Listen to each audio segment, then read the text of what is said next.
ನಮಸ್ಕಾರ, ಈ ನ್ಯೂಸ್ ಟಿವಿಗೆ ಸ್ವಾಗತ. ನಾನು ಶಿರೀಷಾ. ಮೊದಲಿಗೆ ಹೆಡ್ಲೈನ್ಸ್. ಕಾಂಗ್ರೆಸ್ ಸರ್ಕಾರದಿಂದ ಬಯಲುಸೀಮೆಗೆ ಅನ್ಯಾಯ. ಬಿಜೆಪಿ ಇದ್ದಿದ್ರೆ ಇಷ್ಟೊತ್ತಿಗೆ ಎತ್ತಿನ ಹೊಳೆ ಯೋಜನೆ ನೀರು ಚಿಕ್ಕಬಳ್ಳಾಪುರಕ್ಕೆ ಹರಿಯುತ್ತಿತ್ತು. ಸಂಸದ ಡಾಕ್ಟರ್ ಕೆ ಸುಧಾಕರ್.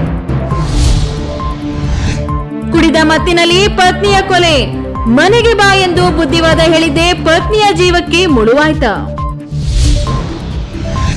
ಕೋಲಾರ ಗಲ್ಪೇಟೆ ಪೊಲೀಸರ ಕಾರ್ಯಾಚರಣೆ. ದ್ವಿಚಕ್ರ ವಾಹನಗಳ ಸರಣಿ ಕಳ್ಳತನಕ್ಕೆ ತೆರೆ. 26 ಬೈಕ್ಗಳನ್ನು ಹೊತ್ತೊಯ್ಯುತ್ತಿದ್ದ ಕಳ್ಳರಿಬ್ಬರ ಬಂಧನ.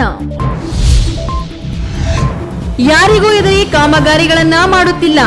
ಅಭಿವೃದ್ಧಿ ನಮ್ಮ ಕುಟುಂಬದ ರಕ್ತದಲ್ಲಿದೆ. ಮಾಜಿ ಶಾಸಕ ಜೆಕೆ ಕೃಷ್ಣಾರೆಡ್ಡಿಗೆ ಟಾಂಗ್ ಕೊಟ್ಟ ಸಚಿವ ಡಾಕ್ಟರ್ ಎಂಸಿ ಸುಧಾಕರ್.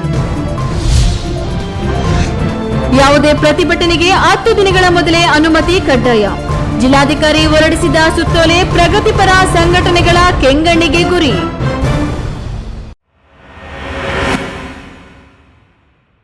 ವಾರ್ತೆಗಳ ವಿವರ. ಕಾಂಗ್ರೆಸ್ ಸರ್ಕಾರದಿಂದ ಬಯಲುಸೀಮೆ ಜಿಲ್ಲೆಗಳಿಗೆ ಬಹಳ ಅನ್ಯಾಯವಾಗಿದೆ. Yettinahole, HN valley, KC valley ಮೇಲ್ದರ್ಜೆಗೇರಿಸುವ ಯೋಜನೆಗಳು ಇನ್ನೂ ಜಾರಿಯಾಗಿಲ್ಲ.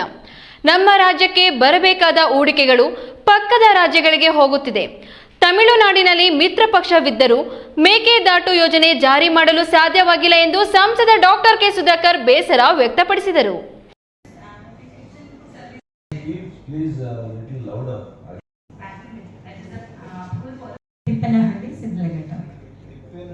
ಚಿಕ್ಕಬಳ್ಳಾಪುರ ಜಿಲ್ಲಾ ಪಂಚಾಯತಿ ಸಭಾಂಗಣದಲ್ಲಿ ನಡೆದ ದಿಶಾ ಸಭೆ ಬಳಿಕ ಸುದ್ದಿಗಾರರೊಂದಿಗೆ ಮಾತನಾಡಿದ ಸಂಸದ ಡಾಕ್ಟರ್ ಕೆ ಸುಧಾಕರ್, ಕಾಂಗ್ರೆಸ್ ಸರ್ಕಾರ ಬಯಲುಸೀಮೆಗೆ ಬಹಳ ಅನ್ಯಾಯ ಮಾಡಿದೆ. ಬಿಜೆಪಿ ಇದ್ದಿದ್ದರೆ ಎತ್ತಿನಹೊಳೆ ಯೋಜನೆಯಡಿ ಚಿಕ್ಕಬಳ್ಳಾಪುರಕ್ಕೆ ಇಷ್ಟು ಹೊತ್ತಿಗೆ ನೀರು ದೊರೆಯುತ್ತಿತ್ತು. ನಮ್ಮ ರಾಜ್ಯಕ್ಕೆ ಬರಬೇಕಾದ ಹೂಡಿಕೆಗಳು ಪಕ್ಕದ ರಾಜ್ಯಗಳಿಗೆ ಹೋಗುತ್ತಿದೆ. ಪಕ್ಕ ರಾಜ್ಯದ ಸಿಎಂ ಚಂದ್ರಬಾಬು ನಾಯ್ಡು ಉದ್ಯಮ ಮೇಳ ನಡೆಸಿ 12 ಲಕ್ಷ ಕೋಟಿ ರು ಒಪ್ಪಂದ ಮಾಡಿಕೊಂಡಿದ್ದಾರೆ. ಬಡ ಕುಟುಂಬದಿಂದ ಬಂದ ಪ್ರಧಾನಿ ನರೇಂದ್ರ ಮೋದಿ ಕಡಿಮೆ ವೆಚ್ಚದಲ್ಲಿ ಔಷಧಿಗಳನ್ನು ಒದಗಿಸುತ್ತಿದ್ದಾರೆ. ಆದರೆ ರಾಜ್ಯದಲ್ಲಿ ಮಾತ್ರ ಪಿಎಂ ಜನೌಷಧಿ ಮಳಿಗೆಗಳನ್ನು ಮುಚ್ಚಿಸಲಾಗುತ್ತಿದೆ. ರಾಜ್ಯ ಸರ್ಕಾರ ಏಕೆ ಇಂತಹ ಅವಿವೇಕಿ ನಿರ್ಧಾರ ಕೈಗೊಳ್ಳುತ್ತಿದೆ ಎಂದು ತಿಳಿಯುತ್ತಿಲ್ಲ. ಬಡವರ ಬಗ್ಗೆ ಕಾಳಜಿ ಇದ್ರೆ ಜನೌಷಧಿ ಮಳಿಗೆಗಳಿಗೆ ಪ್ರೋತ್ಸಾಹ ನೀಡಲಿ. ಮುಖ್ಯಮಂತ್ರಿ ಸಿದ್ದರಾಮಯ್ಯ ಅವರ ಸರ್ಕಾರದಲ್ಲಿ ಈ ರೀತಿ ಆಗುವುದು ಅವರ ಘನತೆಗೆ ಸೂಕ್ತವಲ್ಲ ಎಂದರು.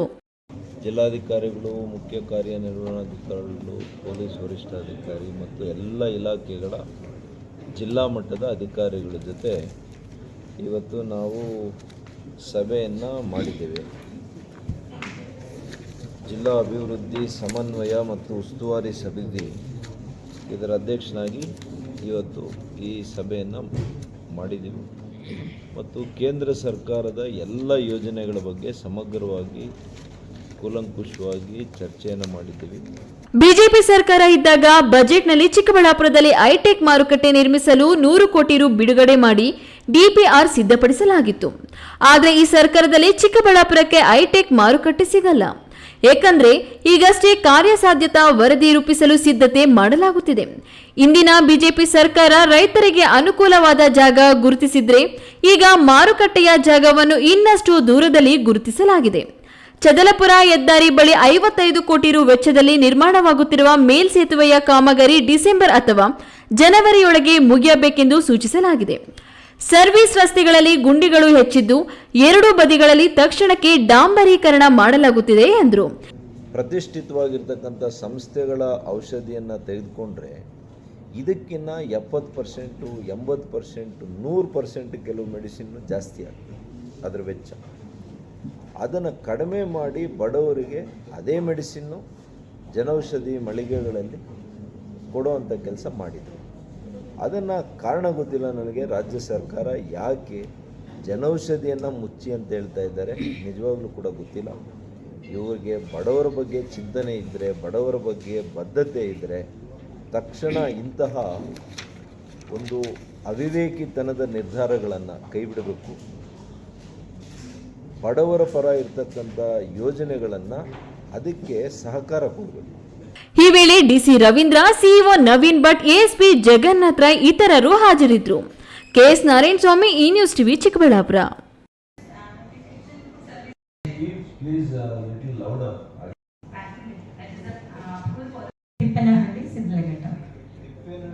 ಊರಿಗೆ ಬಂದ ಗಂಡ ಮನೆಗೆ ಬಾರದ ಕಾರಣ ಪತ್ನಿ ಗಂಡನಿಗೆ ಬುದ್ಧಿ ಹೇಳಿ ಮನೆಗೆ ಬಾ ಎಂದು ಕರೆದಿದ್ದೇ ತಪ್ಪಾಗಿ ಹೋಗಿದೆ. ಕುಡಿದ ಮತ್ತಿನಲ್ಲಿದ್ದ ಗಂಡ ತನ್ನ ಪತ್ನಿಯನ್ನ ಕೊಲೆ ಮಾಡಿದ್ದು ಇದೀಗ 4 ವರ್ಷದ ಮಗುವಿನ ಭವಿಷ್ಯ ಪ್ರಶ್ನಾರ್ಥಕವಾಗಿದೆ.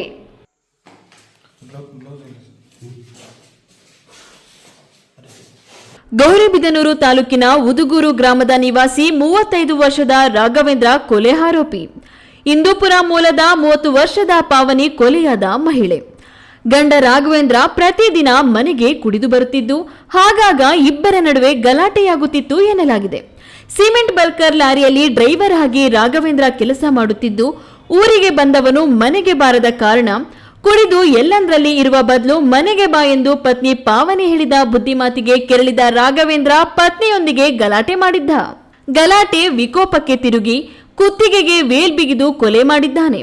5 ವರ್ಷಗಳ ಹಿಂದೆ ಮದುವೆಯಾಗಿರುವ ಇವರಿಬ್ಬರ ಸಂಸಾರಕ್ಕೆ 4 ವರ್ಷದ ಗಂಡು ಮಗು ಸಾಕ್ಷಿಯಾಗಿತ್ತು.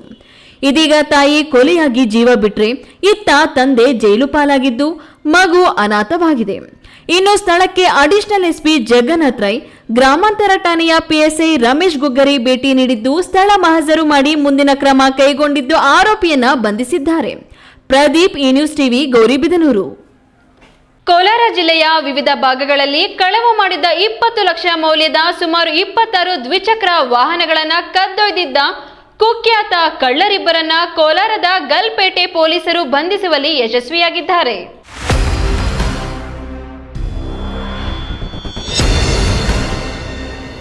ಕೋಲಾರದಲ್ಲಿ ದ್ವಿಚಕ್ರ ವಾಹನಗಳ ಸರಣಿ ಕಳ್ಳತನ ಪ್ರಕರಣಗಳಿಗೆ ತೆರೆ ಬಿದ್ದಿದೆ.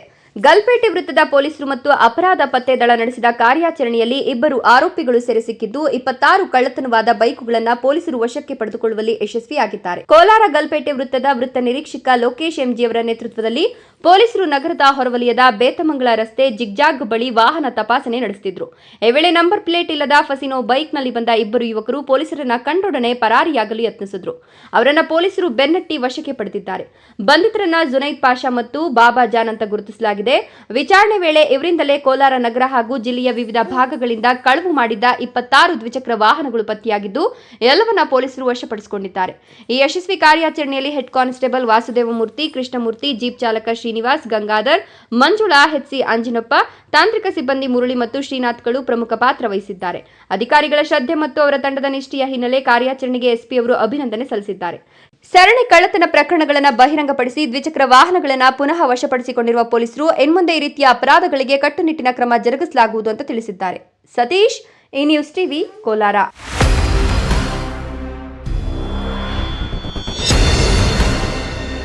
ಇದೀಗ ವಿರಾಮದ ನಂತರ ಈ ನ್ಯೂಸ್ ಟಿವಿ ಮುಂದುವರಿಯುತ್ತದೆ. ಭಾರತದ ಪ್ರತಿಷ್ಠಿತ ದ್ವಿಚಕ್ರ ವಾಹನಗಳಲ್ಲಿ ಒಂದಾದ ಹೀರೋ ಬೈಕ್ಗಳು ಚಿಕ್ಕಬಳ್ಳಾಪುರ ಜಿಲ್ಲೆಯಲ್ಲಿ ಲಭ್ಯ. ಉದ್ಯಮಿ ಅಧಿಕೃತ ಡೀಲರ್ ಲಕ್ಷ್ಮೀನಾರಾಯಣ್ ಸಾರಥ್ಯದಲ್ಲಿ ಆರಂಭವಾಗಿರುವ ಶೋರೂಮ್ ಹಲವು ವೈಶಿಷ್ಟ್ಯತೆಗಳಿಂದ ಕೂಡಿದೆ.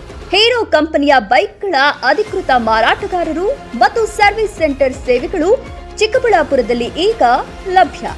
ವಿಳಾಸ: ವಿಶಾಲ್ ಮಾರ್ಟ್ ಮುಂಭಾಗ, ಬೇಬಿ ರಸ್ತೆ, ಚಿಕ್ಕಬಳ್ಳಾಪುರ.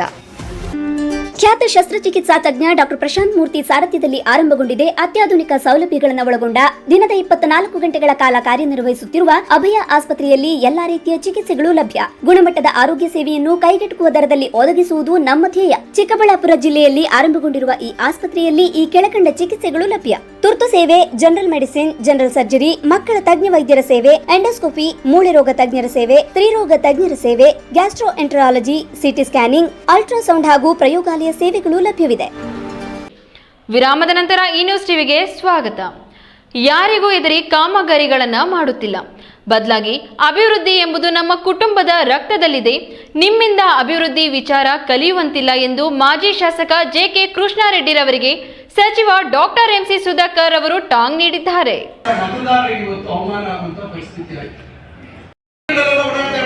ಚಿಂತಾಮಣಿ ನಗರದ ಅಂಜನಿ ನಿವಾಸದಲ್ಲಿ ಹಮ್ಮಿಕೊಂಡಿದ್ದ ಕಾಂಗ್ರೆಸ್ ಕಾರ್ಯಕರ್ತರ ಸಭೆಯನ್ನುದ್ದೇಶಿಸಿ ಸಚಿವ ಡಾಕ್ಟರ್ ಎಂಸಿ ಸುಧಾಕರ್ ಮಾತನಾಡಿ, ನವೆಂಬರ್ 24ರಂದು ಮುಖ್ಯಮಂತ್ರಿ ಸಿದ್ದರಾಮಯ್ಯರವರು ಶಿಡ್ಲಘಟ್ಟ ನಗರಕ್ಕೆ ಬರುತ್ತಿದ್ದು, ಅಂದು ನಮ್ಮ ಚಿಂತಾಮಣಿ ಕ್ಷೇತ್ರದಿಂದ 25,000ಕ್ಕೂ ಅಧಿಕ ಜನರು ಆ ಸಭೆಯಲ್ಲಿ ಪಾಲ್ಗೊಳ್ಳಬೇಕು. ಅದಕ್ಕೆ ನಿಮ್ಮೆಲ್ಲರ ಸಹಕಾರ ಅಗತ್ಯವಿದೆ. ಪ್ರಜಾಪ್ರಭುತ್ವದ ಮೇಲೆ ಅಪಾರ ಗೌರವವಿದೆ.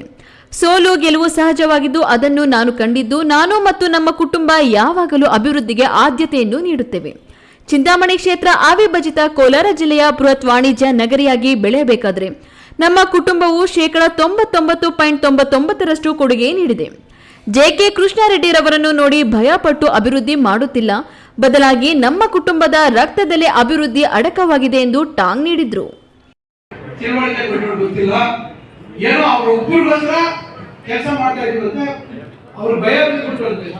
ನಿಮ್ಮಿಂದ ನಾವು ಅಭಿವೃದ್ಧಿ ವಿಚಾರ ಕಲಿಯುವಂತ ಅವಶ್ಯಕತೆ ಇಲ್ಲ. ನಾವು ಅಭಿವೃದ್ಧಿ ಇವತ್ತು ನಮ್ಮ ಕುಟುಂಬದ ಒಂದು ಹಿನ್ನೆಲೆ ಇದೆ, ನಾವು ಅಭಿವೃದ್ಧಿ ಮಾಡ್ಕೊಂಡು ಬಂದಿದ್ದೀವಿ. ಚಿಂತಾಮಣಿ ನಗರ ಇವತ್ತು 2 ಜಿಲ್ಲೆಗಳಲ್ಲಿ ಅವಿಭಜಿತ ಕೋಲಾರ ಜಿಲ್ಲೆಯಲ್ಲಿ ದೊಡ್ಡ ವಾಣಿಜ್ಯ ಕ್ಷೇತ್ರ ಆಗಿರ್ಬೇಕಾದ್ರೆ ಅದು ನಮ್ಮ ಕುಟುಂಬದ 99.99% ಅವರ ಅದರಿಂದ ನಿಮ್ಮನ್ನ ನೋಡಿ ಭಯ ಬಿದ್ದಲ್ಲ, ನಮ್ಮ ರಕ್ತದಲ್ಲೇ ಅಭಿವೃದ್ಧಿ ಮಾಡ್ತಕ್ಕಂಥದ್ದು ಬಂದಿದೆ. ಈ ಸಂದರ್ಭದಲ್ಲಿ ಕಾಂಗ್ರೆಸ್ ಪಕ್ಷದ ವಿವಿಧ ಪದಾಧಿಕಾರಿಗಳು, ಮುಖಂಡರು, ಕಾಂಗ್ರೆಸ್ನ ಮಾಜಿ ನಗರಸಭಾ ಸದಸ್ಯರು, ಸಾವಿರಾರು ಕಾರ್ಯಕರ್ತರು ಉಪಸ್ಥಿತರಿದ್ದರು. ಬಿ ದೇವಪ್ಪ, ಈ ನ್ಯೂಸ್ ಟಿವಿ, ಚಿಂತಾಮಣಿ. ಚಿಕ್ಕಬಳ್ಳಾಪುರ ಜಿಲ್ಲಾಡಳಿತ ಮುಂದೆ ಪ್ರತಿಭಟನೆ ಮಾಡಬೇಕಾದ್ರೆ 10 ದಿನಗಳ ಮೊದಲೇ ಅನುಮತಿ ಪಡೆಯಬೇಕೆಂದು ಸುತ್ತೋಲೆ ಹೊರಡಿಸಿದ ಜಿಲ್ಲಾಧಿಕಾರಿ ರವೀಂದ್ರ ವಿರುದ್ಧ ಪ್ರಗತಿಪರ ಸಂಘಟನೆಗಳ ಕೆಂಗಣ್ಣಿಗೆ ಗುರಿಯಾಗಿದೆ.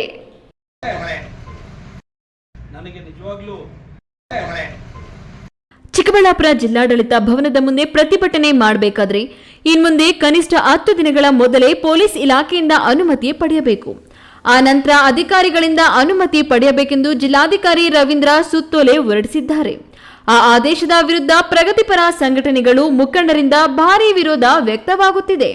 ಆ ಆದೇಶವನ್ನ ಕೂಡಲೇ ಹಿಂಪಡೆಯಬೇಕೆಂದು ಒತ್ತಾಯಿಸಿ ಇಂದು ಜಿಲ್ಲಾಧಿಕಾರಿಗಳ ಕಚೇರಿ ಮುಂದೆ ಪ್ರಗತಿಪರ, ದಲಿತ ಪರ, ಕನ್ನಡ ಪರ ಹಾಗೂ ಎಡಪಂಥೀಯ ಸಂಘಟನೆಗಳ ಮುಖಂಡರು ಪ್ರತಿಭಟನೆ ನಡೆಸಿದ್ರು. ಡಿಸಿ ಆದೇಶ ಪ್ರಜಾಪ್ರಭುತ್ವದ ಕಗ್ಗೊಲೆ. ಚಿಕ್ಕಬಳ್ಳಾಪುರ ಜಿಲ್ಲಾ ಇತಿಹಾಸದಲ್ಲಿ ಇದುವರೆಗೂ ಯಾವ ಸಂಘಟನೆಗಳು ಹೋರಾಟ ವೇಳೆ ಕಚೇರಿಗಾಗ್ಲಿ ಕಟ್ಟಡಕ್ಕಾಗ್ಲಿ ಹಾನಿ ಮಾಡಿಲ್ಲ, ಪೊಲೀಸ್ ಜೊತೆ ಜಗಳಕ್ಕಿಳಿದಿಲ್ಲ, ಶಾಂತಿಯುತವಾಗಿ ಪ್ರತಿಭಟನೆ ನಡೆಸಿ ತಮ್ಮ ಬೇಡಿಕೆಗಳ ಈಡೇರಿಕೆಗೆ ಒತ್ತಾಯಿಸಿದ್ದಾರೆ. ಪ್ರತಿಭಟನೆಗೆ 10 ದಿನ ಮೊದಲೇ ಅನುಮತಿ ಪಡೆಯಬೇಕು ಅಂದ್ರೆ ಎಲ್ಲೂ ಈ ರೀತಿಯ ಆದೇಶ ಮಾಡಿರುವುದು ನಾವು ನೋಡಿಲ್ಲ.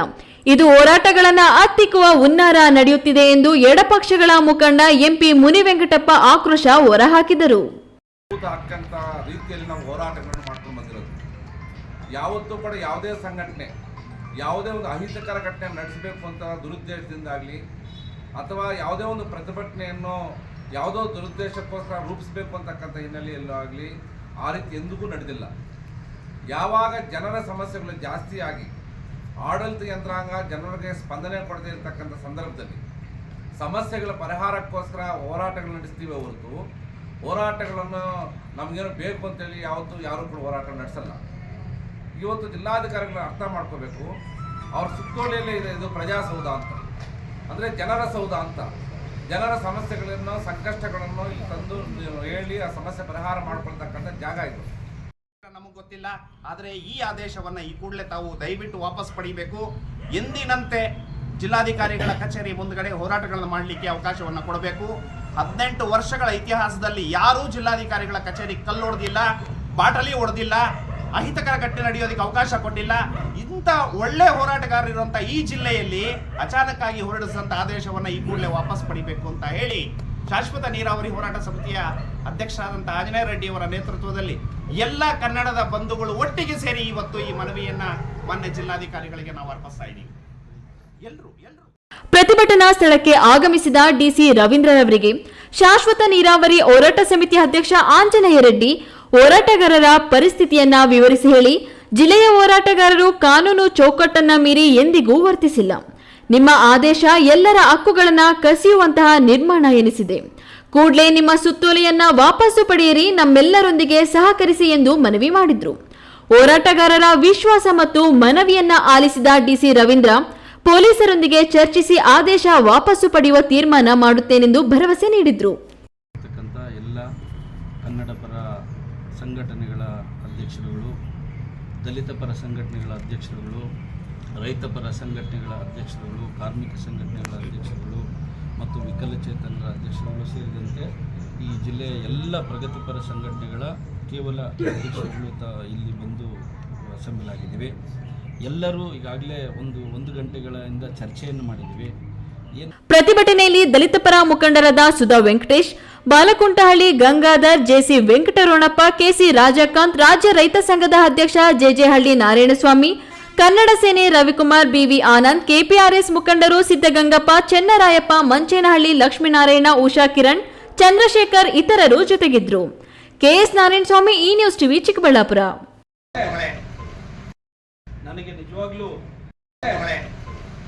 ಬಾಗೇಪಲ್ಲಿ ತಾಲೂಕಿನ ಪರಗೋಡು ಗ್ರಾಮ ಪಂಚಾಯಿತಿ ಕಚೇರಿಯಲ್ಲಿದ್ದ ಬ್ಯಾಟರಿ, ಡಿವಿಆರ್ ಸೇರಿದಂತೆ ಹಲವು ವಸ್ತುಗಳನ್ನು ಕಳ್ಳರು ಕದ್ದೊಯ್ದಿರುವ ಘಟನೆ ನಡೆದಿದೆ.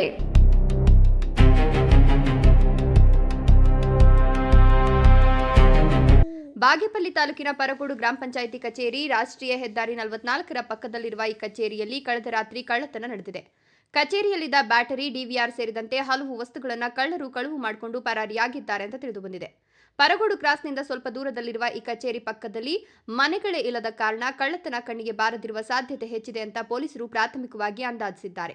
ಘಟನೆಯ ಮಾಹಿತಿ ತಿಳಿದಿದ್ದಂತೆ ಸಬ್ ಇನ್ಸ್ಪೆಕ್ಟರ್ ಸುನೀಲ್ ಸ್ಥಳಕ್ಕೆ ಭೇಟಿ ನೀಡಿ ಪರಿಶೀಲನೆ ನಡೆಸಿದ್ದಾರೆ. ಇದಲ್ಲದೆ ಬೆರಳಚ್ಚು ತಜ್ಞರು ಮತ್ತು ಶ್ವಾನ ದಳವನ್ನು ಬಳಸಿ ಘಟನಾ ಸ್ಥಳವನ್ನು ಸವಿಸ್ತಾರವಾಗಿ ಪರೀಕ್ಷಿಸಲಾಗಿದೆ. ಈ ಕುರಿತು ಬಾಗೇಪಲ್ಲಿ ಪೊಲೀಸ್ ಠಾಣೆಯಲ್ಲಿ ಈಗಾಗಲೇ ಪ್ರಕರಣ ದಾಖಲಿಸಲಾಗಿದ್ದು, ಕಳ್ಳರ ಸುಳಿವಿಗಾಗಿ ಪೊಲೀಸರು ತನಿಖೆ ಮುಂದುವರೆಸಿದ್ದಾರೆ. ಪಂಚಾಯಿತಿ ಕಚೇರಿಯಂತಹ ಸಾರ್ವಜನಿಕ ಕಚೇರಿಗಳಲ್ಲೇ ಕಳ್ಳತನ ನಡೆದಿರುವುದು ಸಾರ್ವಜನಿಕರಲ್ಲಿ, ಸ್ಥಳೀಯರಲ್ಲಿ ಆತಂಕ ಮೂಡಿಸಿದೆ. ಪಿಎಸ್ ರಾಜೇಶ್, ಈ ನ್ಯೂಸ್ ಟಿವಿ, ಬಾಗೇಪಲ್ಲಿ.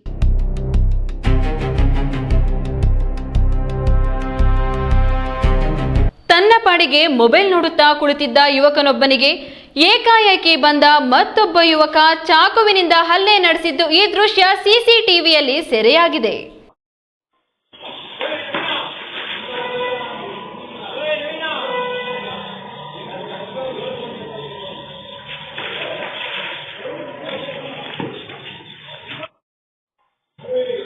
ಬೆಂಗಳೂರು ಗ್ರಾಮಾಂತರ ಜಿಲ್ಲೆಯ ದೇವನಹಳ್ಳಿ ತಾಲೂಕಿನ ವಿಜಯಪುರದಲ್ಲಿ ಯುವಕನಿಗೆ ಚಾಕು ಇರುತ್ತ ನಡೆದಿರುವ ಘಟನೆ ಬೆಳಕಿಗೆ ಬಂದಿದೆ. ವಿಜಯಪುರದಲ್ಲಿ 21 ವರ್ಷದ ಶಹಬಾಜ್ ಎಂಬ ಯುವಕನ ಮೇಲೆ ನವೀನ್ ಎನ್ನುವ ಯುವಕ ಚಾಕುವಿನಿಂದ ಹಲ್ಲೆ ನಡೆಸಿರುವ ಘಟನೆ ತಿಳಿದುಬಂದಿದೆ. ಯಾವುದೇ ಜಗಳ ವಿವಾದ ಇಲ್ಲದೆ ತನ್ನ ಪಾಡಿಗೆ ಮೊಬೈಲ್ ನೋಡ್ತಾ ಕುಳಿತಿದ್ದ ಶಹಬಾಜ್ ಮೇಲೆ ನವೀನ್ ಚಾಕುವನ್ನ ಮರೆಮಾಚಿಕೊಂಡೇ ಬಂದು ಹಿರಿದಿರೋದು ಸಿಸಿಟಿವಿಯ ದೃಶ್ಯದಲ್ಲಿ ಸ್ಪಷ್ಟವಾಗಿ ಕಾಣಿಸಿದೆ.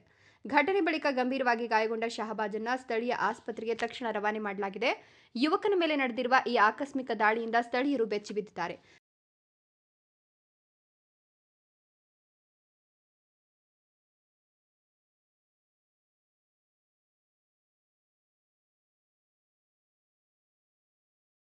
ಘಟನೆಯ ಮಾಹಿತಿ ತಿಳಿದಿದ್ದಂತೆಯೇ ವಿಜಯಪುರ ಪೊಲೀಸರು ಸ್ಥಳಕ್ಕೆ ಭೇಟಿ ನೀಡಿ ಪರಿಶೀಲನೆ ನಡೆಸಿದ್ದಾರೆ.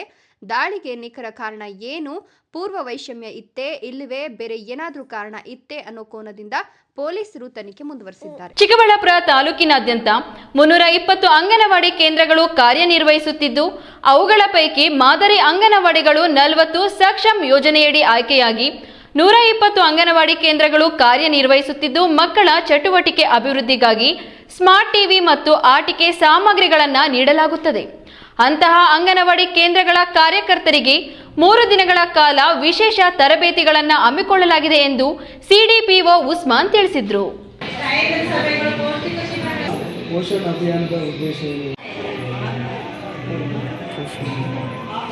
ಚಿಕ್ಕಬಳ್ಳಾಪುರ ನಗರದ ಕೃಷ್ಣ ಟಾಕೀಸ್ ರಸ್ತೆಯಲ್ಲಿರುವ ಶ್ರೀಶಕ್ತಿ ಭವನದಲ್ಲಿ ಶಿಶು ಅಭಿವೃದ್ಧಿ ಯೋಜನಾಧಿಕಾರಿಗಳ ಕಚೇರಿಯಿಂದ ಸಕ್ಷಮ ಯೋಜನೆಯಡಿ ಪೋಷಣ್ ಅಭಿಯಾನ 2.0ಗೆ ಆಯ್ಕೆಯಾಗಿರುವ ಅಂಗನವಾಡಿ ಕೇಂದ್ರಗಳ ಕಾರ್ಯಕರ್ತರಿಗೆ ಇಂದಿನಿಂದ 3 ದಿನಗಳ ಕಾಲ ತರಬೇತಿ ಹಮ್ಮಿಕೊಳ್ಳಲಾಗಿತ್ತು.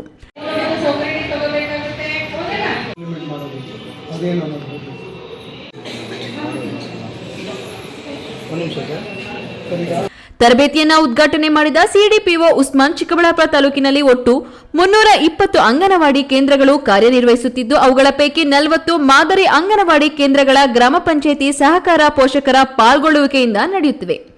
ಅದರ ಜೊತೆಗೆ ಈಗ 120 ಅಂಗನವಾಡಿಗಳನ್ನು ಕೇಂದ್ರ ಸರ್ಕಾರದ ಸಕ್ಷಮ್ ಯೋಜನೆಯಡಿ ಅಪ್ಗ್ರೇಡ್ ಕೇಂದ್ರಗಳನ್ನಾಗಿ ಆಯ್ಕೆ ಮಾಡಲಾಗಿದ್ದು, ಆ ಕೇಂದ್ರಗಳಿಗೆ ಸ್ಮಾರ್ಟ್ ಟಿವಿ, ಆಟಿಕೆ ಸಾಮಗ್ರಿ ವಿಶೇಷ ಅನುದಾನ ನೀಡಲಾಗುವುದು.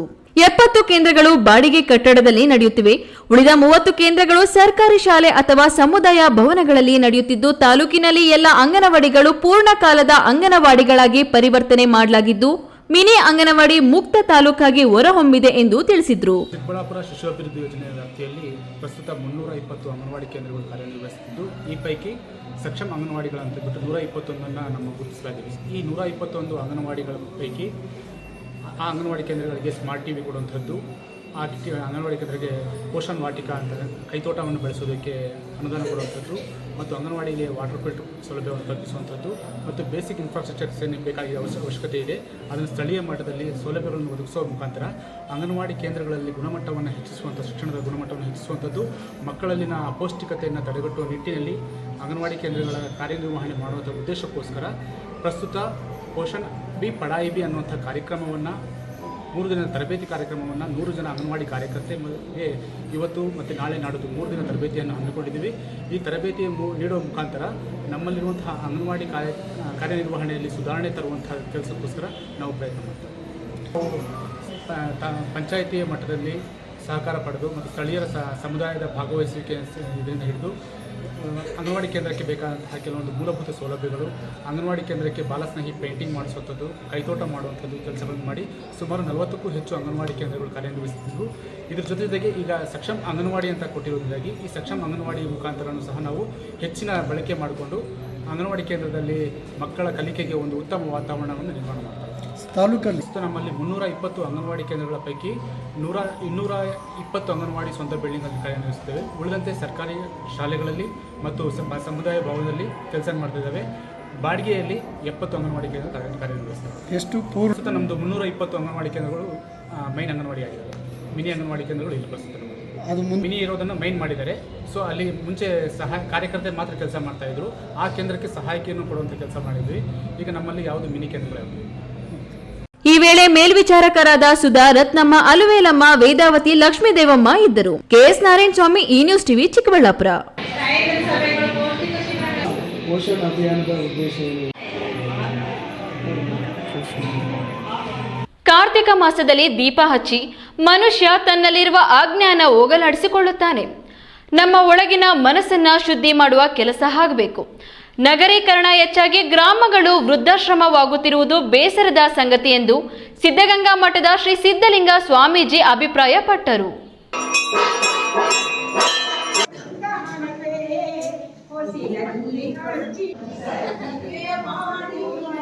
ಒಂದೆಡೆ ಅಲಂಕಾರಗೊಂಡ ಶ್ರೀ ಅಷ್ಟಲಕ್ಷ್ಮಿ ವೈಭವ, ದೀಪಗಳ ಸಾಲು, ಅರಗೂರು ಚರಮೂರ್ತಿಗಳ ದಿವ್ಯ ಸಾನ್ನಿಧ್ಯ, ಗಣ್ಯರ ದಂಡು, ಈ ಎಲ್ಲ ದೃಶ್ಯ ಕಂಡುಬಂದಿದ್ದು ನೆಲಮಂಗಲ ತಾಲೂಕಿನ ಸೋಂಪುರ ಹೋಬಳಿಯ ಹಳೆ ನಿಜಗಲ್ ಗ್ರಾಮದಲ್ಲಿರುವ ಪುರಾತನ ಅಷ್ಟಲಕ್ಷ್ಮಿ ದೇವಸ್ಥಾನದಲ್ಲಿ 17ನೇ ವರ್ಷದ ಕಾರ್ತಿಕ ದೀಪೋತ್ಸವ ಹಾಗೂ ವಿಶೇಷ ಪೂಜಾ ಕಾರ್ಯಕ್ರಮದಲ್ಲಿ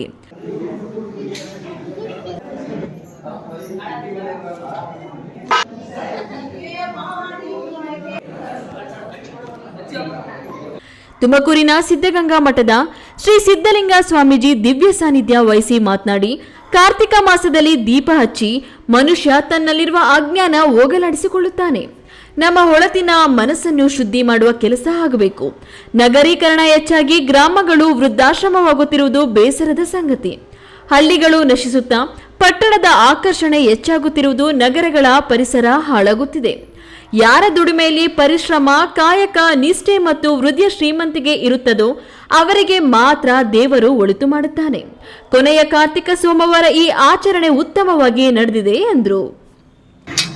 ಕಾರ್ತಿಕ ಮಾಸದ ಕೊನೆಯ ಒಂದು ಭಾನುವಾರ ನಮ್ಮ ಈ ಒಂದು ಅಷ್ಟಲಕ್ಷ್ಮಿ ದೇವಸ್ಥಾನದಲ್ಲಿ ನಮ್ಮ ವಾಸ ಸೈಂಟಿಫಿಕ್ನ ಪ್ರಕಾಶ್ ಮತ್ತು ಅವರ ಕುಟುಂಬದವರು, ಅವರ ಬಂಧು ಬಳಗದವರು, ಸ್ನೇಹಿತರೆಲ್ಲ ಸೇರಿ ಪ್ರತಿ ವರ್ಷ ಒಂದು ದೊಡ್ಡ ಒಂದು ವಿಶೇಷ ಕಾರ್ಯಕ್ರಮ ನಡೀತಾ ಇತ್ತು. ಆದರೆ ಅಕ್ಕಪಕ್ಕದ ಜನಗಳು ಅವಕಾಶಗಳನ್ನು ಕೊಡದೇ ಇರೋದ್ರಿಂದ ಸ್ವಲ್ಪ ತೊಂದರೆಗಳಾದ್ದರಿಂದ ಈಗ ಒಂದು ಸೀಮಿತವಾದ ಕಾರ್ಯಕ್ರಮವನ್ನಾಗಿಯೂ ಕೂಡ ಇದನ್ನು ಯಥಾಪ್ರಕಾರವಾಗಿ ನಡೆಸ್ಕೊಂಡು ಬರ್ತಾ ಇದ್ದಾರೆ. ಪ್ರತಿ ವರ್ಷವೂ ಕೂಡ ನಮ್ಮ ಈ ಕಾರ್ತಿಕ ಮಾಸಗಳಿಗೆ ಎಲ್ಲರನ್ನ ಕರ್ಕೊಂಡು ಬಂದು ಇಲ್ಲಿ ದೇವರ ಪೂಜೆ ಆಗಬೇಕು, ಅವರೆಲ್ಲರಿಗೂ ಸಂತೋಷ ಆಗಬೇಕು, ಒಂದು ದೀಪವನ್ನು ಬೆಳಗಿಸಬೇಕು, ಎಲ್ಲರ ಮನದಲ್ಲಿ ಒಂದು ಬೆಳಕು ಉಂಟಾಗಬೇಕು ಅನ್ನುವಂಥ ಉದ್ದೇಶದಿಂದ ಭಾಳ ಹಿಂದಿನಿಂದಲೂ ಕೂಡ ಅವರ ಮನೆ ದೇವರಾಗಿ ಇದನ್ನು ಆರಾಧನೆಯನ್ನು ಮಾಡಿಕೊಂಡು ಬರ್ತಾ ಇರ್ತಾರೆ. ದೇವಾಲಯದ ಮುಖ್ಯಸ್ಥ ಹಾಗೂ ವಾಸ ಸೈಂಟಿಫಿಕ್ನ ಬಿಪಿ ಪ್ರಕಾಶ್ ಮಾತನಾಡಿ, ನಮ್ಮ ಪೂರ್ವಜರು ಹೊಲದಲ್ಲಿ ಉಳುಮೆ ಮಾಡುವ ವೇಳೆಯಲ್ಲಿ ಲಕ್ಷ್ಮಿ ವಿಗ್ರಹ ದೊರಕಿತ್ತು. ಇದೀಗ ಅದೇ ವಿಗ್ರಹವನ್ನು ಪ್ರತಿಷ್ಠಾಪಿಸಿದ್ದು ಕಾರ್ತಿಕ ಮಾಸದಲ್ಲಿ ದೀಪೋತ್ಸವ ಇನ್ನಿತರ ಸಾಂಸ್ಕೃತಿಕ ಕಾರ್ಯಕ್ರಮಗಳು ಹಮ್ಮಿಕೊಳ್ಳುತ್ತೇವೆ ಎಂದರು. ಈ ವೇಳೆ ಹೂಡಿಕೆ ತಜ್ಞರಾದ ರುದ್ರಮೂರ್ತಿ, ವಂಡರಾಲಾಜಿ ಎಂ ರುದ್ರೇಶ್, ದೇವಾಲಯದ ಮುಖ್ಯಸ್ಥರಾದ ಬಿಪಿ ಪ್ರಕಾಶ್, ರೂಪೇಶ್, ಅಮರಜ್ಯೋತಿ ಪ್ರಭು, ತುಮಕೂರಿನ ಜಿಲ್ಲಾ ಮಹಿಳಾ ಸಂಘದ ಅಧ್ಯಕ್ಷೆ ಶಿವಲಿಂಗಮ್ಮ, ಅರಳೂರು ಪ್ರಕಾಶ್, ಹೇಮಲತಾ ಪ್ರಕಾಶ್ ಸೇರಿದಂತೆ ನೂರಾರು ಭಕ್ತರು ಪಾಲ್ಗೊಂಡಿದ್ದರು. ರಾಮ್ ಪ್ರಸಾದ್ ಕೆಆರ್, ಈ news TV, Nelamangala. Kolar DCC bank ಮಾತ್ರವಲ್ಲ, ರಾಜ್ಯದಲ್ಲಿನ ಎಲ್ಲ 21 ಡಿಸಿಸಿ ಬ್ಯಾಂಕುಗಳಿಂದ ಸಕಾಲಕ್ಕೆ ರೈತರಿಗೆ, ಮಹಿಳೆಯರಿಗೆ ಬೆಲೆ ಸಾಲ ಸಿಗದಂತಾಗಿದೆ. ಇದರಿಂದ ರೈತರು ಮತ್ತು ಮಹಿಳಾ ಸ್ವಸಹಾಯ ಸಂಘಗಳಿಗೆ ಬಹಳ ಕಷ್ಟವಾಗುತ್ತಿದೆ ಎಂದು ಚಿಕ್ಕಬಳ್ಳಾಪುರ ಜಿಲ್ಲಾ ಸಹಕಾರ ಒಕ್ಕೂಟದ ಅಧ್ಯಕ್ಷ ಎಚ್.ವಿ. ನಾಗರಾಜ್ ಬೇಸರ ವ್ಯಕ್ತಪಡಿಸಿದರು. ಎಲ್ಲ ನಮ್ಮ ಹಿರಿಯ ಸಹಕಾರಿ ಧುರೀಣರು ಮತ್ತು ಇಂದಿನ ಸಾಲಿನಲ್ಲಿರ್ತಕ್ಕಂಥ ಶಿಡ್ಲಘಟ್ಟದಲ್ಲಿ ಕರ್ನಾಟಕ ರಾಜ್ಯ ಸಹಕಾರ ಮಹಾಮಂಡಳಿ, ಜಿಲ್ಲಾ ಸಹಕಾರ ಒಕ್ಕೂಟ, ಸಹಕಾರ ಇಲಾಖೆ, ಕೋಲಾರ ಚಿಕ್ಕಬಳ್ಳಾಪುರ ಜಿಲ್ಲಾ ಸಹಕಾರ ಕೇಂದ್ರ ಬ್ಯಾಂಕ್, ಚಿಕ್ಕಬಳ್ಳಾಪುರ ಜಿಲ್ಲಾ ಸಹಕಾರಿ ಹಾಲು ಒಕ್ಕೂಟ ಸೇರಿದಂತೆ ವಿವಿಧ ಸಹಕಾರ ಸಂಘಗಳ ಆಶ್ರಯದಲ್ಲಿ 72ನೇ ಅಖಿಲ ಭಾರತ ಸಹಕಾರ ಸಪ್ತಾಹ 2025 ಕಾರ್ಯಕ್ರಮ ನಡೆಯಿತು. ಚಿಕ್ಕಬಳ್ಳಾಪುರ ಜಿಲ್ಲಾ ಸಹಕಾರ ಒಕ್ಕೂಟದ ಅಧ್ಯಕ್ಷ ಎಚ್.ವಿ. ನಾಗರಾಜ್ ಕಾರ್ಯಕ್ರಮವನ್ನು ಉದ್ಘಾಟಿಸಿ ಮಾತನಾಡಿ, ಈ ಮೊದಲು ನೀಡುತ್ತಿದ್ದ ಕೃಷಿ ಸಾಲದ 60% ಮೊತ್ತವನ್ನ ಸರ್ಕಾರ ನಬಾರ್ಡ್ ಮೂಲಕ ನೀಡಿದ್ರೆ ಉಳಿದ 40% ಸಾಲದ ಮೊತ್ತವನ್ನ ಬ್ಯಾಂಕ್ ಭರಿಸುತ್ತಿತ್ತು. ಆದರೆ ಈಗ ಸರ್ಕಾರದಿಂದ 40% ಮಾತ್ರ ಸಾಲ ಸಿಗುವಂತಾಗಿರುವುದೇ ಇದಕ್ಕೆ ಕಾರಣ. ಸಹಕಾರ ಸಂಘಗಳು ಉತ್ತಮವಾಗಿ ಕಾರ್ಯನಿರ್ವಹಿಸಿದಾಗ ಮಾತ್ರ ಕೃಷಿಕರಿಗೆ ಬಹಳಷ್ಟು ಅನುಕೂಲ ಆಗಲಿದೆ. ಈ ನಿಟ್ಟಿನಲ್ಲಿ ಸಹಕಾರ ಕ್ಷೇತ್ರದಲ್ಲಿನ ಎಲ್ಲ ಜನಪ್ರತಿನಿಧಿಗಳು, ಅಕಾರಿಗಳು ಪ್ರಾಮಾಣಿಕವಾಗಿ ಜಾತಿ, ಧರ್ಮ, ಪಕ್ಷಪಾತ ಮಾಡದೆ ಕಾರ್ಯನಿರ್ವಹಿಸಬೇಕೆಂದು ಮನವಿ ಮಾಡಿದ್ರು. 3 ಲಕ್ಷವರೆಗೂ ಬಡ್ಡಿ ರಹಿತ ಸಾಲ ಮಾಡಿದ್ರು. ಆಮೇಲೆ ಮಧ್ಯಮಾವಧಿ ಸಾಲ ಕುರಿಗಿರ್ಬೋದು, ಕೋಳಿಗಿರ್ಬೋದು, ಹಾರ್ಟಿಕಲ್ಚರ್ ಬೆಳೆ ಸಾಲಕ್ಕೆಲ್ಲ 10 ಲಕ್ಷವರೆಗೂ 3%, ಅದು PNB ಬ್ಯಾಂಕ್ ಕೂಡ 3%ಗೆ ಅವ್ರು ಕೊಡ್ತಾ ಇತ್ತು. 3%, 30 ಪೈಸೆ, 25 ಪೈಸೆ ಮಾತ್ರ ಬಡ್ಡಿ ಬರುತ್ತೆ. ಅದಾದ್ಮೇಲೆ KN ರಾಜನ್ ಸಾಹೇಬರು ಸಹಕಾರ ಮಂತ್ರಿಗಳಿದ್ದಾಗ 23ರಲ್ಲಿ ಸಹಕಾರ ರಚನೆ ಆದ ಸಂದರ್ಭದಲ್ಲಿ 3 ಲಕ್ಷವನ್ನು 5 ಲಕ್ಷಕ್ಕೆ ಮಾಡಿದ್ರು ಬಡ್ಡಿ ರಹಿತ ಸಾಲ. 10 ಲಕ್ಷ ಇದ್ದಿದ್ದನ್ನು 15 ಲಕ್ಷಕ್ಕೆ ಮಾಡಿದ್ರು. ಅವರಾದಾಗಿಂದ ನಮ್ಮ ಕೋಲಾರ ಚಿಕ್ಕಬಳ್ಳಾಪುರ ಬ್ಯಾಂಕಲ್ಲಿ ಸಾಲ ಕೊಡಕ್ಕೆ ಸ್ವಲ್ಪ ಅಡೆತಡೆ ಆಯಿತು. ಬ್ಯಾಂಕಿನಲ್ಲಿ ಹೆಚ್ಚು ಠೇವಣಿ ಇಟ್ಟ ಠೇವಣಿದಾರರನ್ನ ಅತ್ಯುತ್ತಮ ಪ್ರಾಥಮಿಕ ಪತ್ತಿನ ಸಹಕಾರ ಸಂಘ, ಅತ್ಯುತ್ತಮ ಹಾಲು ಉತ್ಪಾದಕರ ಸಹಕಾರ ಸಂಘಗಳ ಪ್ರತಿನಿಧಿಗಳನ್ನ ಸನ್ಮಾನಿಸಲಾಯಿತು. ಈ ವೇಳೆ ಡಿಸಿಸಿ ಬ್ಯಾಂಕ್ ನಿರ್ದೇಶಕ ಡಾಲ್ಫಿನ್ ಸ್ಕೂಲ್ ನಾಗರಾಜ್, ಹಿರಿಯ ಸಹಕಾರಿ ಕೆ ಗುಡಿಯಪ್ಪ, PLD ಬ್ಯಾಂಕ್ ಅಧ್ಯಕ್ಷ ಬಂಕಮನಿಯಪ್ಪ, ಕೃಷಿ ಪಂಡಿತ ಉಜುಗುರು ರಾಮಯ್ಯ, ಜಿಲ್ಲಾ ಸಹಕಾರ ಒಕ್ಕೂಟದ ಉಪಾಧ್ಯಕ್ಷ ಮೇಲೂರು ಮುರಳಿ ಇನ್ನಿತರರು ಭಾಗವಹಿಸಿದ್ರು. ವೀರಾಪುರ ಮಂಜುನಾಥ್, ಈ ನ್ಯೂಸ್ ಟಿವಿ, ಶಿಡ್ಲಘಟ್ಟ. ಜಂಗಮಕೋಟೆ ಬಳಿ ರೈತರ ಫಲವತ್ತಾದ ಸಾವಿರಾರು ಎಕರೆ ಭೂಮಿಯನ್ನ ಕೈಗಾರಿಕೆ ಅಭಿವೃದ್ಧಿಗಾಗಿ ಪಡೆಯಲು ಸರ್ಕಾರ ನೋಟಿಫಿಕೇಶನ್ ಮಾಡಿದೆ. ಸರ್ಕಾರವೇ ರೈತರ ಅಭಿಪ್ರಾಯ ಸಂಗ್ರಹಿಸಿ ಸೋತಿದೆ. ಆದರೂ ಬಲವಂತವಾಗಿ ಜಮೀನು ವಶ ಮಾಡಿಕೊಳ್ಳುವುದನ್ನು ವಿರೋಧಿಸಿ ಹಾಗೂ ಜಿಲ್ಲೆಯಲ್ಲಿ ಬೆಳೆಯುತ್ತಿರುವ ಮೆಕ್ಕೆಜೋಳಕ್ಕೆ ಬೆಂಬಲ ಬೆಲೆ ನೀಡುವಂತೆ ಒತ್ತಾಯಿಸಿ ಹೋರಾಟ ಇದೇ ತಿಂಗಳ 21ರಂದು ಬೃಹತ್ ಪ್ರತಿಭಟನೆ ಹಮ್ಮಿಕೊಳ್ಳಲಾಗಿದೆ ಎಂದು ರಾಜ್ಯ ರೈತ ಸಂಘದ ರಾಜ್ಯ ಕಾರ್ಯಾಧ್ಯಕ್ಷ ಭಕ್ತರಹಳ್ಳಿ ಬೈರೇಗೌಡ ತಿಳಿಸಿದರು. ತುಳಿತಕ್ಕೆ ಒಳಗಾದವನು ಅದರ ಪರವಾಗಿ ನಾವಿರಬೇಕು. ಶಿವನ ಮುಗಿಸಿ ಮೊನ್ನೆ ಪರವಾಗಿ ನಾನು ಚಿಕ್ಕಬಳ್ಳಾಪುರ ಪತ್ರಿಕಾ ಭವನದಲ್ಲಿ ಸುದ್ದಿಗೋಷ್ಠಿ ನಡೆಸಿದ ರಾಜ್ಯ ರೈತ ಸಂಘದ ಕಾರ್ಯಾಧ್ಯಕ್ಷ ಭಕ್ತರಹಳ್ಳಿ ಬೈರೇಗೌಡ ಮಾತನಾಡಿ, ಶಿಡ್ಲಘಟ್ಟ ತಾಲೂಕು KIADBಯಿಂದ ಕೈಗಾರಿಕಾ ಪ್ರದೇಶಕ್ಕೆ ರೈತರಿಂದ ಬಲವಂತವಾಗಿ ಭೂಮಿ ಕಬಳಿಸುವ ಹುನ್ನಾರ ಕೈಬಿಡುವಂತೆ ಆಗ್ರಹಿಸಿ ಮತ್ತು ಜಿಲ್ಲೆಯಲ್ಲಿ ಬೆಳೆಯುತ್ತಿರುವ ಮೆಕ್ಕೆಜೋಳ ಹಾಗೂ ಪಾಪ್ಕಾರ್ನ್ ಜೋಳದ ಬೆಲೆ 6,000 ಇದ್ದದ್ದು ಈಗ 3,000ಕ್ಕೆ ಕುಸಿದಿದೆ. ಬೆಂಬಲ ಬೆಲೆ ನೀಡಬೇಕೆಂದು ಒತ್ತಾಯಿಸಿ ಹಾಗೆಯೇ ಜೋಳದ ವ್ಯಾಪಾರಿ ರಾಮಕೃಷ್ಣಗೆ ಹೈದರಾಬಾದ್ ವ್ಯಾಪಾರಿಗಳ ಮಾಡಿದ ವಂಚನೆಗೆ ಬೆಂಬಲವಾಗಿ ನಿಂತ ವಸತಿ ಸಚಿವ ಜಮೀರ್ ಅಹಮದ್ ವಿರುದ್ಧ ದೂರು ದಾಖಲಿಸುವಂತೆ ಒತ್ತಾಯಿಸಿ ಇದೇ ತಿಂಗಳ 21ರಂದು ಡಿಸಿ ಕಚೇರಿ ಎದುರು ಪ್ರತಿಭಟನೆ ನಡೆಸಲಾಗುವುದು ಎಂದು ತಿಳಿಸಿದರು. ಇಂತಹ ಸ್ವತಂತ್ರ ಬಂದರೂ ಕೂಡ ನಾಗರಿಕರಿಗೆ ಸ್ವತಂತ್ರ ಉಂಟಾ, ವಿಶೇಷವಾಗಿ ಹೋರಾಟಗಾರರಿಗೆ ಸ್ವತಂತ್ರ ಬಂದಿದೆಯಾ ಅನ್ನೋದ್ರ ಬಗ್ಗೆನೂ ಕೂಡ ಇವತ್ತು ಸ್ಪಷ್ಟೀಕರಣ ನಮ್ಮಿಂದ ತಂದು ಕೊಡಬೇಕಾಗಿದೆ.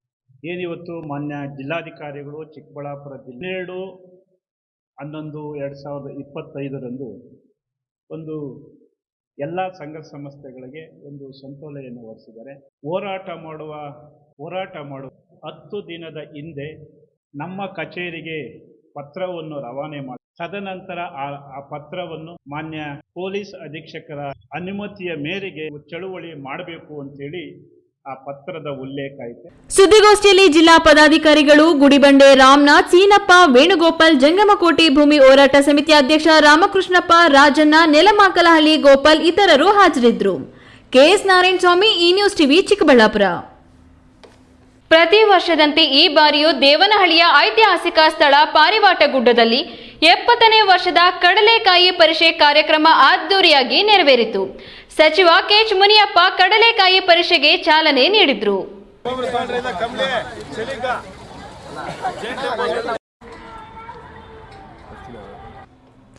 ದೇವನಹಳ್ಳಿ ತಾಲೂಕು ಬೈಪಾಸ್ ರಸ್ತೆಯಲ್ಲಿರುವ ಪಾರಿವಾಟ ಗುಡ್ಡದಲ್ಲಿ ದೇವಾಲಯ ಜೀರ್ಣೋದ್ಧಾರ ಕಾರ್ಯಕ್ರಮಕ್ಕೆ ಸಚಿವರಿಂದ ವಿಶೇಷ ಪೂಜೆ ನೆರವೇರಿಸಲಾಯಿತು. ಮಾಜಿ ಶಾಸಕ ಎಲ್ಎನ್ ನಾರಾಯಣಸ್ವಾಮಿ ಭಾಗಿಯಾಗುವುದರ ಮೂಲಕ ಶ್ರೀ ಆಂಜನೇಯ ಸ್ವಾಮಿಗೆ ವಿಶೇಷ ಪೂಜೆ ನೆರವೇರಿಸಿದರು. ಪಾರಿವಾಟ ಗುಡ್ಡದಲ್ಲಿ 70ನೇ ವರ್ಷದ ಕಡಲೆಕಾಯಿ ಪರಿಷೆಗೆ ಸಚಿವ ಕೆಎಚ್ ಮುನಿಯಪ್ಪ ಚಾಲನೆ ನೀಡಿ ನಂತರ ಮಾತನಾಡಿದ್ರು. ಶಾಲೆ ಮಾಡಿ ನಿಮ್ಮ ದೇವಸ್ಥಾನನೂ ಕಟ್ಕೊಳ್ಳಿ, ಇವೆಲ್ಲವೂ ಕೂಡ ಸಾರ್ವಜನಿಕರಿಗೂ ಅನುಕೂಲ ಆಗಲಿ ಅಂತ ಮಾಡಿದ್ರು. ಅದು ನಮ್ಮ ಎಕ್ಸ್ಪೆಕ್ಟೇಷನ್ಗೆ ಆಗಿಲ್ಲ. ನಾನು 1-2 ಸಾರಿ ದೇವಸ್ಥಾನದ ಹತ್ರ ಹೋಗಿ ನೋಡಿದೆ. ಆದರೂ ಕೂಡ ಒಂದು ಸಂಸ್ಥೆ ಕೊಟ್ಟಿರೋದ್ರಿಂದ ಅದನ್ನು ವಾಪಸ್ ತಗೊಳ್ಳೋದು ಕಷ್ಟ ಆಗ್ತದೆ ನಮಗೆ. ಆದ್ದರಿಂದ ಅವ್ರಿಗೆ ಇನ್ನೊಂದು ಸಾರಿ ಕರೆಸಿ, ನಂಜೇಗೌಡರು ಇಲ್ಲೇ ಇದ್ದಾರೆ, ಅವರ ರಾಯಭಾರಿ ಇದೆಯಲ್ಲ, ನನ್ನ ಜೊತೆಯಲ್ಲಿ ಯಾರು ಬಂದಾರೆ, ದಿಲೀಪ್ ಎಲ್ಲಿದ್ದಾರೆ, ಹೇಳೋದೆಲ್ಲ ಕೇಳಿಸ್ಕೊಳ್ರಿ. ಅರ್ಜಿ ಕೊಡಬೇಕು ನೀವು. ಈ ಜಾಗ ನಮಗೆ ಮಂಜೂರಾಗಿದ್ದರೂ ಕೂಡ ಈ ದೇವಸ್ಥಾನಗಳಿಗೆ, ಇಲ್ಲಿರೋ ಎಲ್ಲ ದೇವಸ್ಥಾನಕ್ಕೆ ಹೋಗೋಕ್ಕೆ, ದಾರಿಗಳಿಗೆ, ಸಾರ್ವಜನಿಕರಿಗೆ ಬಿಡೋದಕ್ಕೆ ನಮಗೆ ಸಮಿತಿ ಇದೆ ಅಂತ ನೀವು ಹೇಳಬೇಕು. ಕಾರ್ಯಕ್ರಮವನ್ನುದ್ದೇಶಿಸಿ ಜಗನ್ನಾಥ್ ಮಾತನಾಡಿ, ದೇವಾಲಯಕ್ಕೆ ಬಯಪ ಅಧ್ಯಕ್ಷರು ಆಕಾಶ್ ಗ್ರೂಪ್ನ ಮಾಲೀಕ ಮುನಿರಾಜು, ಮಾಜಿ ಶಾಸಕ ಎಲ್ಎನ್ ನಾರಾಯಣಸ್ವಾಮಿ, ಸಚಿವರು ಸೇರಿದಂತೆ ಹಲವರು ದಾನಿಗಳ ಸಹಕಾರದಲ್ಲಿ ದೇವಾಲಯವನ್ನು ಅಭಿವೃದ್ಧಿಗೊಳಿಸಲಾಗುತ್ತಿದೆ ಎಂದರು. ತೆಗೆದು ಹಳೆ ದೇವಸ್ಥಾನ ತೆಗೆದು ಹೊಸ ದೇವಸ್ಥಾನ ಕಟ್ಟಡ ಕಟ್ಟಬೇಕು ಅಂತೇಳಿ ನಾವು ಊರಿನ ಎಲ್ಲ ನಾಗರಿಕರು, ಎಲ್ಲ ದಾನಿಗಳು ಎಲ್ಲ ಸೇರಿ ಒಟ್ಟಿಗೆ ಮಾತಾಡಿ ಈ ಒಂದು ದೇವಾಲಯ ಕಟ್ಟಬೇಕು ಭಾಳ ಚೆನ್ನಾಗಿ ಅಂತೇಳಿ ಮಾತನಾಡ್ಕೊಂಡಿದ್ವಿ. ಅದೇ ರೀತಿ ಕೂಡ ಪಾಯ ಪೂಜೆ ಎಲ್ಲ ಆಯಿತು. ಈಗ ಕಟ್ಟಡ ಪೂಜೆ, ಈ ಕಟ್ಟಡ ಪೂಜೆಯನ್ನು ಮಾಡಬೇಕು. ಇವತ್ತು ಕಡಲೆಕಾಯಿ ಕಡೆವಾರ ಅಂತೇಳ್ಬಿಟ್ಟು 1-2 ಕಡೆ ದೇವಮೂಲೆ, ಕುಬೇರ ಮೂಲೆಯಲ್ಲಿ 2 ಕಲ್ಲಿಟ್ಟು ಈ ಪೂಜೆ ಕಾರ್ಯಕ್ರಮವನ್ನು ಹಮ್ಮಿಕೊಂಡಿದ್ದೀವಿ. ಇವತ್ತು ಇನ್ನು ಜೈನ ತೀರ್ಥಧಾಮ ವತಿಯಿಂದ ಭಕ್ತಾದಿಗಳಿಗೆ ಪ್ರಸಾದ, ಶಾಲಾ ಮಕ್ಕಳಿಗೆ ಹಾಗೂ ಸಾರ್ವಜನಿಕರಿಗೆ ನೋಟ್ ಪುಸ್ತಕ, ಪೆನ್ನು, ಕಂಬಳಿ ವಿತರಿಸಲಾಯಿತು. ಈ ವೇಳೆ ಮಾಜಿ ಶಾಸಕ ಜಿ ಚಂದ್ರಣ್ಣ, ದೇವಾಲಯ ಸಮಿತಿ ಅಧ್ಯಕ್ಷ ಜಗನ್ನಾಥ್, ಖಜಾಂಚಿ ಪುಟ್ಟಣ್ಣ, ಪುರಸಭಾ ಅಧ್ಯಕ್ಷ ಮುನಿಕೃಷ್ಣ, ಉಪಾಧ್ಯಕ್ಷ ರವೀಂದ್ರ, ಸದಸ್ಯರಾದ N Raghu, S Nagesh, SC Chandrappa, Venugopal, ಮಹಿಳಾ ಅಧ್ಯಕ್ಷ ರಾಧಾಕೃಷ್ಣ ರೆಡ್ಡಿ, ಮಹಿಳಾ ಪದಾಧಿಕಾರಿಗಳಾದ ಮಾಧವಿ, ಶಶಿಕಲಾ ಸೇರಿದಂತೆ ಇತರರು ಇದ್ದರು. ಐದರ್ ಸಾಬ್, ಈ ನ್ಯೂಸ್ ಟಿವಿ, ದೇವನಹಳ್ಳಿ. ಸರ್ಕಾರದಿಂದ ರಸ್ತೆ ಅಭಿವೃದ್ಧಿ ಕಾಮಗಾರಿ ಅನುಮೋದನೆ ದೊರೆತಿದ್ರು ಕಾಮಗಾರಿ ಕೆಲಸ ಪ್ರಾರಂಭಿಸಲು ದೊಣ್ಣೆ ನಾಯಕನ ಅಪ್ಪಣೆ ಬೇಕೇ? ಕಾಮಗಾರಿ ವಿಳಂಬ ಯಾಕೆ ಎಂದು ಗ್ರಾಮಸ್ಥರು ಆಕ್ರೋಶ ಹೊರಹಾಕಿದ ಪ್ರಸಂಗ ದೇವನಹಳ್ಳಿ ತಾಲೂಕಿನ ವಾಜರಹಳ್ಳಿ ಗ್ರಾಮದಲ್ಲಿ ನಡೆಯಿತು. ಆ 3 ದಿನ ಗಾಡಿಯಲ್ಲಿ ಇತ್ತು, ಅವ್ನು ಹಾಲಿನ ಇದು ಕಟ್ಕೊಡ್ಬೇಕಂತ ಹೇಳ್ಬಿಟ್ಟು 10-15 ರೂಪಾಯಿ.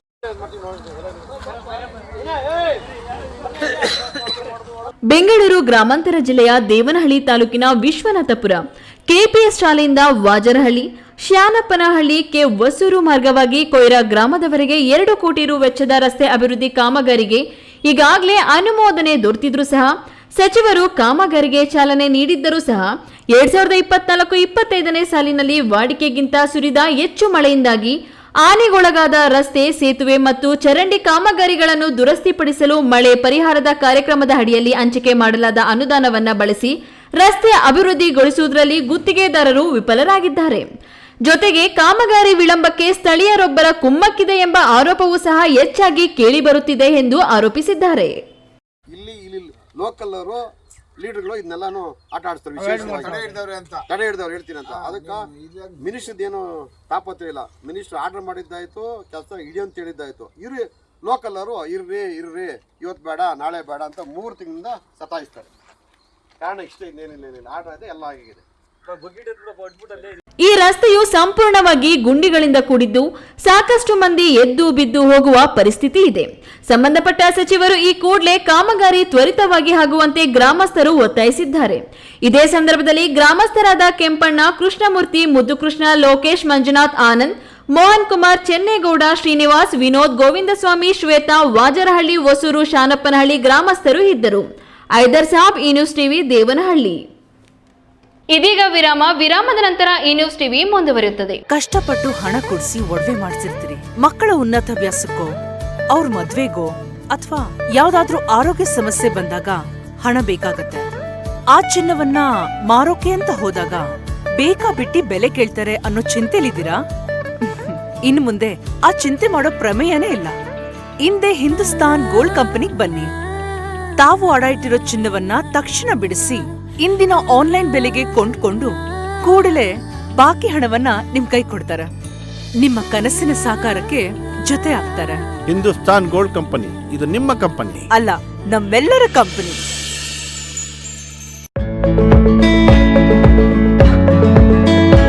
ಚಿಕ್ಕಬಳ್ಳಾಪುರ ಜಿಲ್ಲಾ ಕೇಂದ್ರದಲ್ಲೊಂದು ಸುಸಜ್ಜಿತವಾದ ಜಿಕೆ ಕಂಫರ್ಟ್ ಪ್ರಾರಂಭವಾಗಿದೆ. ಒಮ್ಮೆ ಭೇಟಿ ಕೊಡಿ. ಎಪಿಎಂಸಿ ಮಾರುಕಟ್ಟೆ ಎದುರು, ಎಂಜಿ ರಸ್ತೆ, ಚಿಕ್ಕಬಳ್ಳಾಪುರ. ನಮ್ಮಲ್ಲಿ ಸುಸಜ್ಜಿತ ಎಸಿ ಅಂಡ್ ನಾನ್ ಎಸಿ ಕೊಠಡಿಗಳು, ಬ್ಯಾಂಕ್ವೆಟ್ ಹಾಲ್, ಡೈನಿಂಗ್ ಹಾಲ್ ಲಭ್ಯವಿದ್ದು, ಬರ್ತ್ಡೇ, ನಾಮಕರಣ, ನಿಶ್ಚಿತಾರ್ಥ, ಕಿಟ್ಟಿ ಪಾರ್ಟಿ, ಸಣ್ಣ ಪುಟ್ಟ ಮದುವೆಗಳು, ಶುಭ ಕಾರ್ಯಗಳಿಗಾಗಿ ಸುಂದರ ಸಭಾಂಗಣ ದೊರೆಯುತ್ತದೆ. ಪ್ರತ್ಯೇಕ ಪಾರ್ಕಿಂಗ್ ವ್ಯವಸ್ಥೆ ಇದೆ. ಜಿಕೆ ಕಂಫರ್ಟ್ ನಿಂದ ಕೇವಲ 5 ಕಿಲೋಮೀಟರ್ ಸುತ್ತಳತೆಯಲ್ಲಿ ಎಲ್ಲ ಪ್ರಮುಖ ಪ್ರವಾಸಿ ತಾಣಗಳು ಬರುತ್ತವೆ. ವಿರಾಮದ ನಂತರ ಈ ನ್ಯೂಸ್ ಟಿವಿಗೆ ಸ್ವಾಗತ. ಇದೀಗ ಸಂಕ್ಷಿಪ್ತ ಸುದ್ದಿಗಳು. ಜಿಲ್ಲಾ ಪ್ರಧಾನ ಮತ್ತು ಸತ್ರ ನ್ಯಾಯಾಧೀಶರಾಗಿ ನೂತನವಾಗಿ ಬಂದ ಟಿಪಿ ರಾಮಲಿಂಗೇಗೌಡ ತಾಲೂಕು ನ್ಯಾಯಾಲಯಕ್ಕೆ ಭೇಟಿ ನೀಡಿ ಇಲ್ಲಿನ ಸಮಸ್ಯೆಗಳ ಬಗ್ಗೆ ಚರ್ಚೆ ನಡೆಸಿದರು. ಈ ವೇಳೆ ಮಾತನಾಡಿದ ಅವರು, ಕೋರ್ಟ್ ಸ್ಟಾಪ್ ಬಗ್ಗೆ ನಮ್ಮ ಗಮನಕ್ಕೆ ಬಂದಿದೆ. ಪೆಂಡಿಂಗ್ ಪ್ರಕರಣಗಳನ್ನ ಗ್ರಾಮ ನ್ಯಾಯಾಲಯದಲ್ಲಿ ತರಿಸಿಕೊಂಡು ಗಮನ ಹರಿಸಲಾಗುತ್ತದೆ. ನಗರಗೆರೆ ಪಿಎಸ್ನ ವ್ಯಾಪ್ತಿಗೆ ಬರುವುದಿಲ್ಲ. ಇದು ಕರ್ನಾಟಕ ಸರ್ಕಾರದ ಕಂದಾಯ ಇಲಾಖೆಗೆ ಸಂಬಂಧಿಸಿದ್ದು, ಅದನ್ನು ಅವರು ಪರಿಶೀಲಿಸುತ್ತಾರೆ. ಸಾಕಷ್ಟು ಯುವ ಜನಾಂಗ ವಕೀಲರಾಗಿ ಬಂದಿದ್ದೀರಾ. ಕಾಲೇಜು ಶಿಕ್ಷಣದಲ್ಲಿ ಕೇವಲ 30% ಕಲಿಯುತ್ತೇವೆ.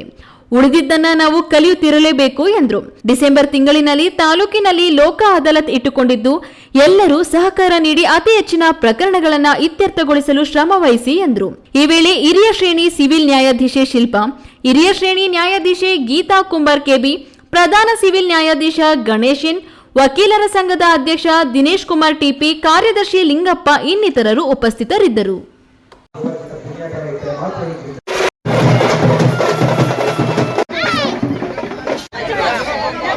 ಗೌರಿಬಿದನೂರು ನಗರದ ಹಿರೇಬಿದನೂರಿನ ಪುರಾತನ ಶ್ರೀ ರಾಮಲಿಂಗೇಶ್ವರ ಸ್ವಾಮಿಯ ಬ್ರಹ್ಮ ರಥೋತ್ಸವ ವಿಜೃಂಭಣೆಯಿಂದ ನೆರವೇರಿತು.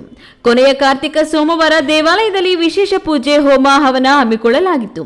ಶ್ರೀ ರಾಮಲಿಂಗೇಶ್ವರ ಸ್ವಾಮಿ ಬ್ರಹ್ಮ ರಥೋತ್ಸವಕ್ಕೆ ಶಾಸಕ ಕೆಚ್ ಪುಟ್ಟಸ್ವಾಮಿಗೌಡ, ಮಾಜಿ ಶಾಸಕ ಎನ್ಎಚ್ ಶಿವಶಂಕರ ರೆಡ್ಡಿ, ಸಮಾಜ ಸೇವಕ ಡಾಕ್ಟರ್ ಕೆ ಕೆಂಪರಾಜುರವರು ರಥೋತ್ಸವಕ್ಕೆ ವಿಶೇಷ ಪೂಜೆ ಸಲ್ಲಿಸಿ ಚಾಲನೆ ನೀಡಿದರು. ದೇವಾಲಯ ಆಡಳಿತ ಮಂಡಳಿ ಮತ್ತು ದಾನಿಗಳ ಸಹಕಾರದಿಂದ ಭಕ್ತಾದಿಗಳಿಗೆ ಅನ್ನ ಸಂತರ್ಪಣೆ ಹಮ್ಮಿಕೊಳ್ಳಲಾಗಿತ್ತು. ರಥೋತ್ಸವದಲ್ಲಿ ಸಾವಿರಾರು ಸಂಖ್ಯೆಯಲ್ಲಿ ಭಕ್ತಾದಿಗಳು ಪಾಲ್ಗೊಂಡಿದ್ರು. ಈ ವೇಳೆ ದೇವಾಲಯ ಆಡಳಿತ ಮಂಡಳಿಯ ಛತ್ರಂ ಕೃಷ್ಣಪ್ಪ, ಚಂದ್ರಶೇಖರ್, ಮಂಜುನಾಥ್, ವೆಂಕಟಾದ್ರಿ, ಛತ್ರಂ ಶ್ರೀಧರ್, ಕರುಣಾಕರ್, ಸುನಿಲ್ ಮುಂತಾದವರು ಬ್ರಹ್ಮ ರಥೋತ್ಸವದ ನೇತೃತ್ವವನ್ನ ವಹಿಸಿದ್ರು. ಇನ್ನು ಗೌರಿಬಿದನೂರು ನಗರದ ಹೊರವಲಯದ ಕಲ್ಲೂಡಿ ಗ್ರಾಮದ ಶ್ರೀ ಕಲ್ಲಂತ್ರೇಶ್ವರ ಸ್ವಾಮಿ ಬ್ರಹ್ಮ ರಥೋತ್ಸವವು ಸಹ ವಿಜೃಂಭಣೆಯಿಂದ ನೆರವೇರಿತು. ಗೌರಿಬಿದನೂರಿನ ಮಾದನಹಳ್ಳಿಯ ಶ್ರೀ ಶಶಿಕುಮಾರ್ ಮತ್ತು ಶ್ರೀಮತಿ ತ್ರಿವೇಣಿ ಅವರ ಪುತ್ರಿ ಕುಮಾರಿ ಲೇಖನ ಮತ್ತು ಗಂಗಸಂದ್ರ ಗ್ರಾಮದ ಶ್ರೀ ವೆಂಕಟೇಶ್ ಮತ್ತು ಗೌರಿ ಮಣಿಯವರ ಪುತ್ರಿ ಕುಮಾರಿ ವೈಷ್ಣವಿ ಅವರು ಕಳೆದ 5 ವರ್ಷಗಳಿಂದ ದಿಕ್ಸೂಚಿ ನಾಟ್ಯಾಲಯದಲ್ಲಿ ಭರತನಾಟ್ಯ ತರಬೇತಿ ಪಡೆಯುತ್ತಿದ್ದು, ಅವರ ಗೆಜ್ಜೆ ಪೂಜೆಯನ್ನ ಇಂದು ಸೋಮವಾರ ಬೆಳಗ್ಗೆ 9 ಗಂಟೆಗೆ ದಿಕ್ಸೂಚಿ ನಾಟ್ಯಾಲಯದಲ್ಲಿ ಯಶಸ್ವಿಯಾಗಿ ನಡೆಯಿತು. ಸಂಪ್ರದಾಯದಂತೆ ಗುರುಗಳಾದ ಶ್ರೀಮತಿ ದಿವ್ಯಾ ಶಿವನಾರಾಯಣರವರು ವಿದ್ಯಾರ್ಥಿಗಳ ಕಾಲಿಗೆ ಗೆಜ್ಜೆ ಕಟ್ಟಿ ಶುಭ ಕೋರಿದ್ರು. ಕೊನೆಯದಾಗಿ ಮತ್ತೊಮ್ಮೆ ಹೆಡ್ಲೈನ್ಸ್. ಕಾಂಗ್ರೆಸ್ ಸರ್ಕಾರದಿಂದ ಬಯಲು ಸೀಮೆಗೆ ಅನ್ಯಾಯ. ಬಿಜೆಪಿ ಇದ್ದಿದ್ರೆ ಇಷ್ಟೊತ್ತಿಗೆ ಎತ್ತಿನ ಹೊಳೆ ಯೋಜನೆ ನೀರು ಚಿಕ್ಕಬಳ್ಳಾಪುರಕ್ಕೆ ಹರಿಯುತ್ತಿತ್ತು. ಸಂಸದ ಡಾಕ್ಟರ್ ಕೆ ಸುಧಾಕರ್. ಕುಡಿದ ಮತ್ತಿನಲ್ಲಿ ಪತ್ನಿಯ ಕೊಲೆ, ಮನೆಗೆ ಬಾ ಎಂದು ಬುದ್ಧಿವಾದ ಹೇಳಿದ್ದೆ ಪತ್ನಿಯ ಜೀವಕ್ಕೆ ಮುಳುವಾಯ್ತಾ? ಕೋಲಾರ ಗಲ್ಪೇಟೆ ಪೊಲೀಸರ ಕಾರ್ಯಾಚರಣೆ, ದ್ವಿಚಕ್ರ ವಾಹನಗಳ ಸರಣಿ ಕಳ್ಳತನಕ್ಕೆ ತೆರೆ. 26 ಬೈಕ್ಗಳನ್ನು ಹೊತ್ತೊಯ್ಯುತ್ತಿದ್ದ ಕಳ್ಳರಿಬ್ಬರ ಬಂಧನ. ಯಾರಿಗೂ ಎದುರಿ ಕಾಮಗಾರಿಗಳನ್ನ ಮಾಡುತ್ತಿಲ್ಲ. ಅಭಿವೃದ್ಧಿ ನಮ್ಮ ಕುಟುಂಬದ ರಕ್ತದಲ್ಲಿದೆ. ಮಾಜಿ ಶಾಸಕ ಜೆಕೆ ಕೃಷ್ಣಾರೆಡ್ಡಿಗೆ ಟಾಂಗ್ ಕೊಟ್ಟ ಸಚಿವ ಡಾಕ್ಟರ್ ಎಂಸಿ ಸುಧಾಕರ್. ಯಾವುದೇ ಪ್ರತಿಭಟನೆಗೆ 10 ದಿನಗಳ ಮೊದಲೇ ಅನುಮತಿ ಕಡ್ಡಾಯ. ಜಿಲ್ಲಾಧಿಕಾರಿ ಹೊರಡಿಸಿದ ಸುತ್ತೋಲೆ ಪ್ರಗತಿಪರ ಸಂಘಟನೆಗಳ ಕೆಂಗಣ್ಣಿಗೆ ಗುರಿ. ದಿನನಿತ್ಯದ ಸುದ್ದಿ ಸ್ವಾರಸ್ಯಕ್ಕಾಗಿ ತಪ್ಪದೆ ವೀಕ್ಷಿಸಿ ಈ ನ್ಯೂಸ್ ಟಿವಿ.